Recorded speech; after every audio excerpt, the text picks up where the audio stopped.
We're now officially done 4 weeks of the Iran-Israel-US war, and the battle hasn't even started yet, and it's going to start in the next couple of days. If the US doesn't take control of the Strait of Hormuz, then it has lost the war, and it would usher in the fall of the US empire. And I'm going to explain why over here. But let's go through, first of all, what the US has achieved so far in this war. They've hit 10,000 targets in Iran. Yet Iran is still bombing Israel and the US bases every single day, sometimes multiple times a day. The IRGC is now more in control than before, because Israel and the US have killed all the pragmatic reformist leaders that wanted to negotiate with the West. They've killed them, and now the hardline IRGC commanders are it that want war with the West, that understand that you cannot negotiate with the mafia, being Trump and his inner circle, because you keep on trying to negotiate with them and they keep on trying to kill you. This is what the mafia does. And the world is waking up to the fact that Iran is actually a regional power, even though it's been under sanctions, US sanctions since 1979, which should have crippled Iran, made it a weak power. But it's actually, in fact, a regional power, and we're waking up to this fact today. Iran has hit 6 airplanes, jets, from the US and Israel, and they've actually hit the F-35, which is one of the most advanced airplanes of the US. This was supposed to be an untouchable airplane. They've hit that. They've hit the Abraham Lincoln aircraft carrier. Now, the US is saying that there was a laundry fire, a fire in the laundry room that was burning for 30 hours, that is now has taken the aircraft off the war for a year. How can a fire in the laundry room take an aircraft off for a whole year? Remember, that aircraft carrier is where a lot of the jets were flying from to do the attacks on Iran. It's very clear that Iran has hit it. The US can't say that, because then it shows how weak its naval power really is. Iran has destroyed the 16 US bases in the Gulf region. So much so that US personnel are now working from home. The US troops abandoned military bases amid the Iran strikes. So Iran's retaliatory strikes have rendered many of America's 13 military bases in the Gulf region all but uninhabitable, forcing US military service members to work remotely from hotels and office spaces, the New York Times reported Thursday. Apparently, they've done an estimated $800 million in damage in the first 2 weeks of the war. And that's really incorrect, because just one of those radars in Qatar was 500 million. Just one of those radars. The damages are beyond $1 billion for sure. When the war began, there were close to 40,000 troops in the region. Now, some of them have been removed as far as Europe, while many struggle to prosecute a work from home war. Iran said that's the reason why they were hitting the hotels in the Gulf areas, because they were hiding. The US personnel were hiding in those hotels and not on the US bases. America thought, hey, we'll just put them in hotels and Iran won't attack them, even though those US personnel are being used to conduct the war. This war has also unified the Iranians. They're coming out in the millions on the streets. And this is one of the reasons why Mossad of Israel, the secret intelligence, is not able to conduct its operations, because people are on the streets and they're stopping anyone that is suspected of helping Mossad to assassinate or create a revolution within Iran.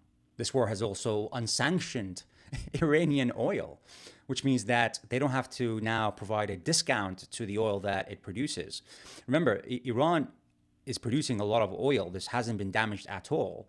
And now oil has increased 50%, more than 50% since the war started. So they're making a lot more money from this war. And on top of it, they don't have to give that discount, because the US has unsanctioned the oil, because it needs as much oil as possible to flood the markets, because there are extreme shortages. And now people, and there's in a lot of pumps around the world, there isn't any oil to put in cars. And on top of it, they now control the Strait of Hormuz, where 20% of oil flows through, and they're applying a toll fee.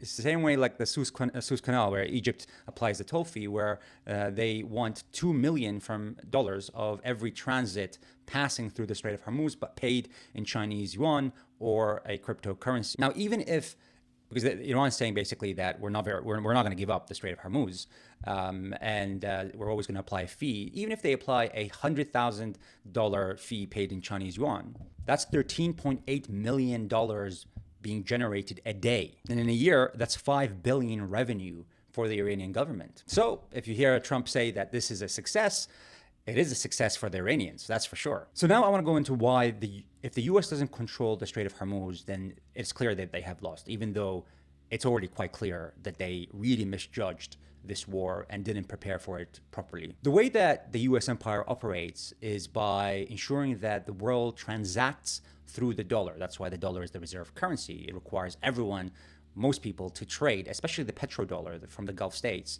That's why it's called petrodollars, to transact the petrol in dollars. And what happens is that the Gulf countries, when they receive those dollars, they buy US debt, which makes it very cheap for the US government to borrow money, which therefore they can kind of build their military very cheaply, even though they don't have enough revenue generated through taxes. They get it through cheap debt because everyone, those trillions of dollars across the world, is trying to buy US debt, making US debt very cheap because there's a huge demand globally. That's the effect of the dollar being the reserve currency. If now Iran is saying that, hey, we're not going to allow any passage through the Strait of Hormuz if it's dealt in dollar, we want Chinese yuan to allow ships to transit, that is an attack on the US economy and the US government, because now that money that used to go to the US to buy US debt, US treasuries, they're not going to be able to do that because now it's in Chinese yuan.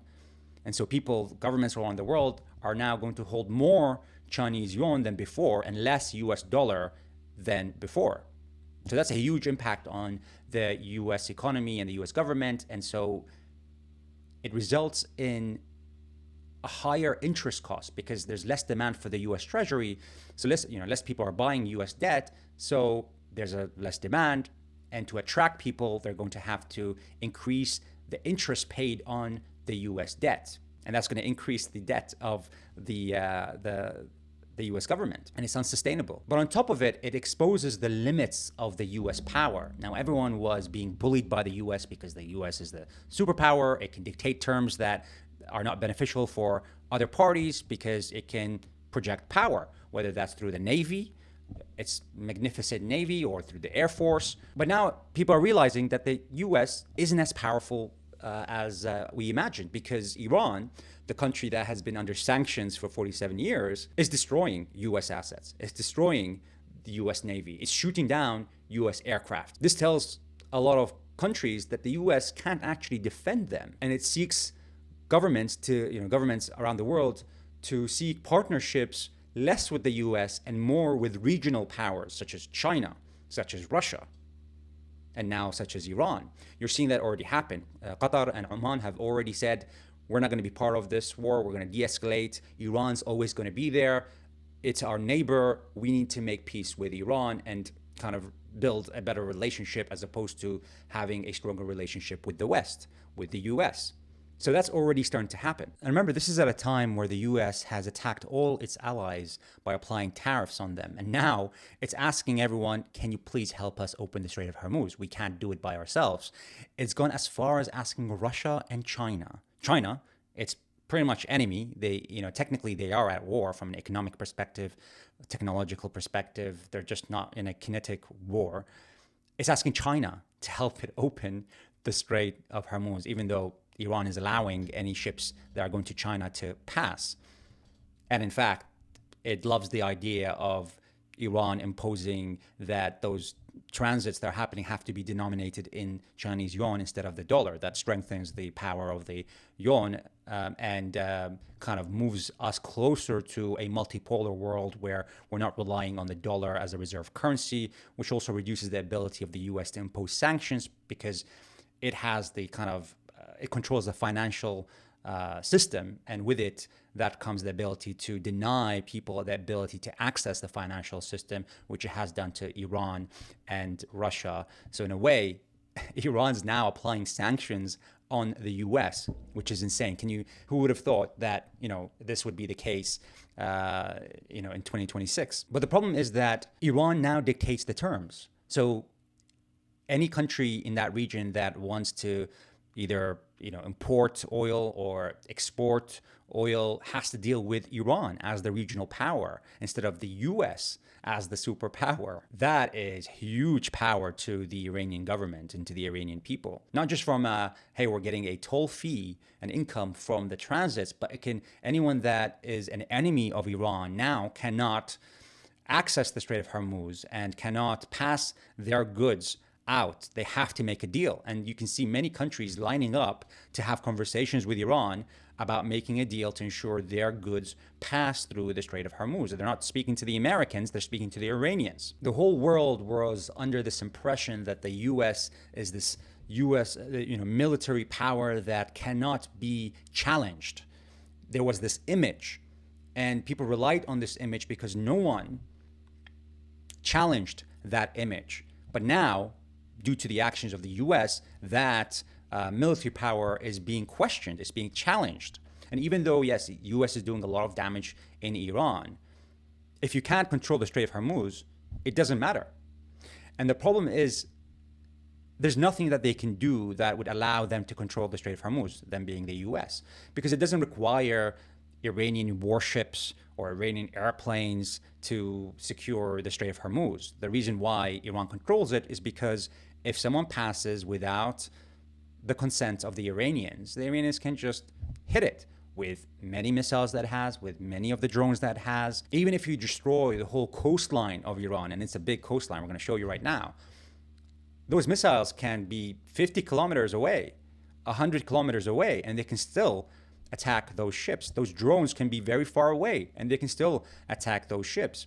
And if those ships can be attacked, then no one's going to insure those ships. And if there's no insurance for those ships cannot transit through that. So even if the US brings its warships, the reason why the US warships are not there is because they will be bombed in the same way that the Abraham Lincoln aircraft carrier was targeted, even though the US will deny that. So the US is in big trouble over here, and it needs to, it's going to attempt to secure the Strait of Hormuz, even though it's going to be nearly impossible to do so. And what's happening right now is that they are sending two groups of military personnel. One is going to be, paratroopers. So they're flown from aircrafts and they land somewhere. And then there's another group that is an amphibious kind of approach where they, from the water, land on, get to a particular land to secure the land. Those two groups are around 5,000 people, even though the 5,000 people are not all of them are troops with guns that have the military experience. Some of them are supporting those groups, and they're going to attempt to land somewhere. And this is going to happen in the next couple of days. They're going to reach the Middle East in the next couple of days, either Saturday or Sunday. And it's just insane. What are 5,000 military personnel going to do in Iran? Let's look at the map. This is the Strait of Hormuz, and this is Iran. It's a huge country, and it's a mountainous country. Look at the mountains. This is like a fortress, essentially, across the coast. And all of this coast is filled with anti-cruise missiles, drone launchers, missile launchers. So, they can project power from all over here onto anything that passes through the Strait of Hormuz, which is a 65-kilometer distance. It's nothing over here. And so they're using this island, Keshem. Iran's using this island to kind of survey who's passing and telling people whether they can pass or not, whether they've paid the toll fee or not. And so there's a question whether they're going to land, the Americans are going to land in this island or Larak Island or this big island over here, and there's going to be a big battle. But again, even if they are able to land in any of these islands, and even if the Iranians allow them to kind of go there and don't attack, once they're there in any of those islands, they can just plummet them, just hit them with everything they've got. It'll be a massacre in any of these islands. So, it's very, unless there's some kind of thing that we don't understand, maybe they're going to do a particular maneuver or a strategy that we're not aware of, it looks like a suicide mission. Now, the other option that they've been talking about is taking Khark Island. This is quite a strategic island because 80% of Iran's oil is exported from this island. But the thing is, even if US takes this island, Iran can just stop the oil from going to this island. It's not actually, the oil is not here. It's all around Iran. They just kind of move it to this island because it's easy for the ships to come to this island and take the oil.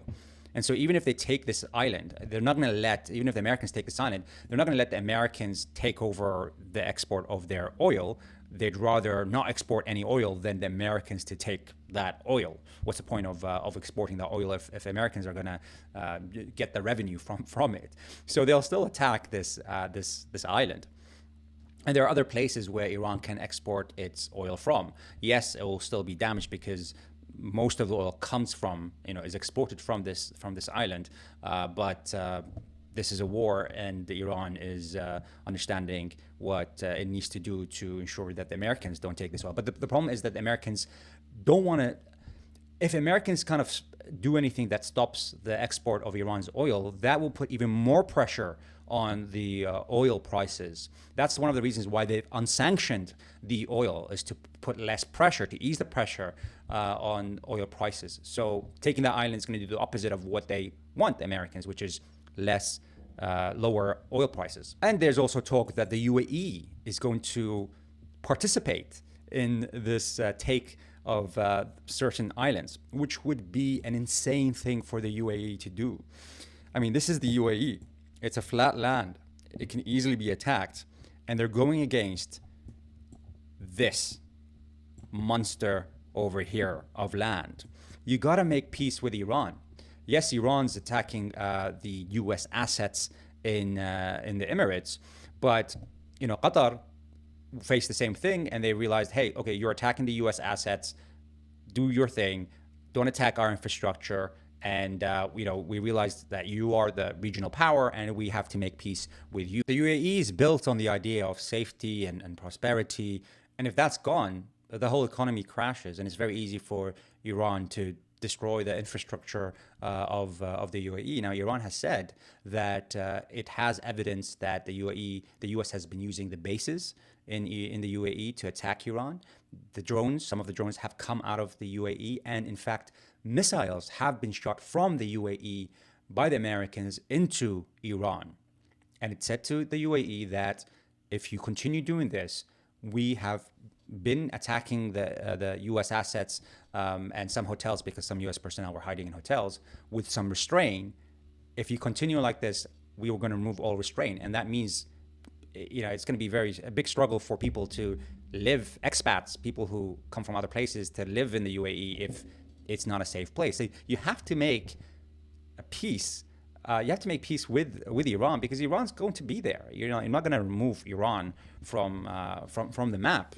And what is the UAE going to do that Israel and the US isn't doing? To join the war brings immense risk to the country, and it's just not making any sense. Now, Saudi Arabia might also join this attack, this land kind of attack. Again, that is a ridiculous thing to do, because the Houthis have said that if Saudi Arabia starts attacking and there's a land invasion, then they're going to close the Red Sea. A lot of the oil, some of the oil, not a lot actually, I think about 20% of the oil that was going from the Strait of Hormuz is now passing through the Red Sea, and you can see tankers, instead of going to the Strait of Hormuz from other countries, they're actually going through here to the Red Sea to pick up the oil from the west side of Saudi Arabia. However, the Houthis have said if there is an attack by Saudi Arabia on Iran, or there is a land invasion on Iran, they're going to close this section, which is Bab el-Mandeb Strait, which is 28 kilometers. It's even smaller than the Strait of Hormuz. And the Houthis have done this before. So if this is blocked and the Strait of Hormuz is blocked, we're seeing $150 oil very, very soon. And the issue is that the US has to do something now before the price really goes up and destroys the US economy and the world economy. Because remember, it's not just oil. is fertilizers that pass over here. About 25% of global fertilizers pass from through the Strait of Hormuz because it's produced from oil.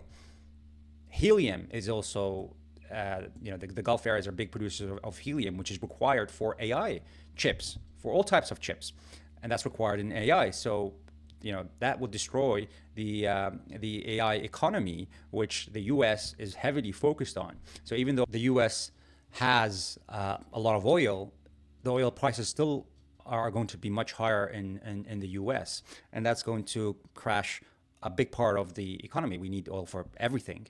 But also the AI chips are not going to be there because the helium, there's going to be a shortage of helium. And at the same time, there's a shortage of fertilizers, and it's crop season right now. So that's going to impact food prices. All of that's going to put a political pressure on the U.S. And if this continues, Trump has no chance in the midterm elections. I mean, the Republican Party has no chance in the midterm elections. And if the Democrats take the House and the Senate, then it's likely that they will impeach Trump, and Trump won't even make it to 2028. But even bigger than that is the whole U.S. empire falls apart if it cannot even secure the Strait of Hormuz, and all the U.S. bases, most of them in the Gulf region, are destroyed. The U.S. is now leaving Iraq because the Iraqi militias are using drones to attack the U.S. embassies, the Green Zone, where a lot of the U.S. military are. NATO has already left Iraq. So it's a big defeat for the U.S. already. And so they're going to have to attempt the impossible by trying to secure the Strait of Hormuz. And I do not see any possibility where they're able to really hold the Strait of Hormuz. They might be able to do a landing, but then what are they going to do after they land? They're open. Those islands are, there's a small island. It's pretty flat compared to other parts of Iran. And they can easily be attacked by all sorts that Iran has. They're producing, thousands of these missiles and drones every week. And then comes Israel. Israel's in big trouble because they're nearly depleted with their defense interceptors that intercept those missiles and the drones that Iran uses. So much so that they're now using fighter jets. Israel's using its fighter jets to shoot at drones and try to shoot at missiles. This is unsustainable. And so what you're going to see now is more as days pass by, and now that they're finished from their interceptors, depleted their interceptors, you're going to see a lot more damage. Iran hasn't yet used its most advanced weapons because they want to deplete the interceptors so that they can use those more advanced weapons that have a bigger warhead, that do more damage, but they're slower because they're heavier. And so they're trying to ensure that there isn't anything that can intercept those more advanced, heavier, more impact missiles. And they're going to be starting to use them in the next couple of days, and they'll do huge damage in Israel. And add to that Hezbollah, which we were all told that they are done. They killed their leadership. They're not there anymore in Lebanon. But lo and behold, they're having a big fight. And they've destroyed dozens of Israeli tanks so far. The U.S. fell into a big trap based on the information that Israel provided it, that this is going to be a very quick win. We're going to kill the leadership. The government's going to fall. People are going to rise. But it didn't happen. The thing is, even if you're against the government, once a foreign nation comes and tries to destroy the country, there's a rally around the flag. We're here to now protect the country, because they understand that they want to destroy the country. They want to create a civil war. They want people to fight each other. And after what Israel did to Gaza, Iranians are thinking, wow, this country that flattened Gaza is now attacking our country, and it wants to flatten our country. And therefore, even though we're against maybe the government, some are, there's a difference between being against the government and wanting a foreign nation to bomb you and your family and the people around you and your country and your history and your culture. Now, of course, some Iranians still want that because they see the government as more evil than the Israelis. But we're seeing that they're not a big part of the population, because the population are all over the streets in support of the government. Not all of them, of course, but millions are. And that's one of the reasons I believe that Mossad can't do anything on the streets, because there's all those people that report anything suspicious to ensure that there isn't a civil war that happens and ensure that there's no assassinations that happen.